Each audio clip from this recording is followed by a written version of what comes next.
Bene, ora ci spostiamo in quel di Valdobbiadene, dove da poco si è onorato il patrono San Gregorio e dove nella festa cittadina ovviamente ha tenuto banco il Prosecco, ma anche è stato lanciato un nuovo servizio turistico, ovvero una passeggiata con un animale tutto da scoprire. Vediamo.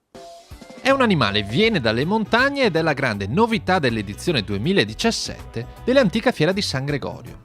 È il lama, più precisamente la squadra di lama e alpaca del team Valdo Lama Trek, iniziativa nata da Elena Vanzina e Mario Piccolo, che hanno scelto questo originale mezzo di trasporto per portare i visitatori alla scoperta del territorio montano di Valdobbiadene, della sua natura e dei suoi prodotti tipici.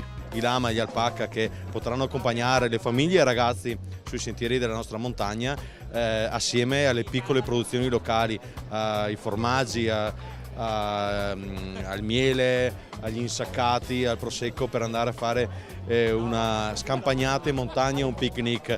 Una piccola novità che sicuramente troverà molti curiosi che avranno modo di vivere giornate nella nostra montagna in maniera unica. Un progetto che si inserisce nelle iniziative di valorizzazione di Pianezza e Monte Cesen che Valdobbiadene sta portando avanti con l'obiettivo di promuovere un territorio che non è solo prosecco. Il comune Valdobbiadene, esteso per più di 62 km quadrati, è ricoperto da vigneti per il 23%, da abitazioni e parte urbanizzata per il 6,5%. In realtà per il 48% è coperto da prati e boschi. Pensare che metà del nostro comune è montano, con tutte le problematiche, ma soprattutto con tutti i pregi che la nostra montagna, con i prati, i sentieri, i boschi, le malghe può dare. Insomma, abbiamo veramente un patrimonio da vivere e da promuovere ogni giorno dell'anno. La fiera di San Gregorio rappresenta tutto questo, una 3 giorni in cui la comunità di Valdobbiadene mette in mostra tutta la ricchezza del suo territorio e delle sue tradizioni.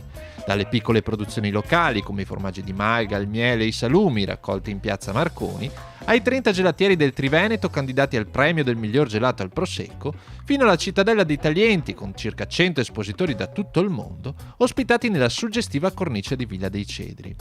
Una fiera che valorizza il suo territorio e ne tutela il benessere, promuovendo anche un programma di convegni dedicati alle biotecnologie che creano innovazione in viticoltura. Il tema principale di questi convegni è la sostenibilità della gestione del vigneto e per la produzione del prosecco. Ricordiamo che negli ultimi anni sono stati fatti passi da gigante e ogni anno il nostro prodotto viene sempre migliorato, sia come gestione fitosanitaria sia come eccellenza del prodotto. Questo è un grande territorio, un territorio che fra l'altro sta indicando la via per tutta la viticoltura nazionale e anche internazionale. Dico anche che non è giusto che questi territori vengano additati come i territori degli inquinatori, quando si sa che la pratica agronomica in agricoltura, cioè nel vigneto, è la pratica agronomica che adottata qui è adottata in tutto il resto d'Italia e nel mondo. Quindi se tu vuoi far polemica col prosecco, per onestà intellettuale devi dire che anche le altre località vitivinicole fanno gli stessi trattamenti.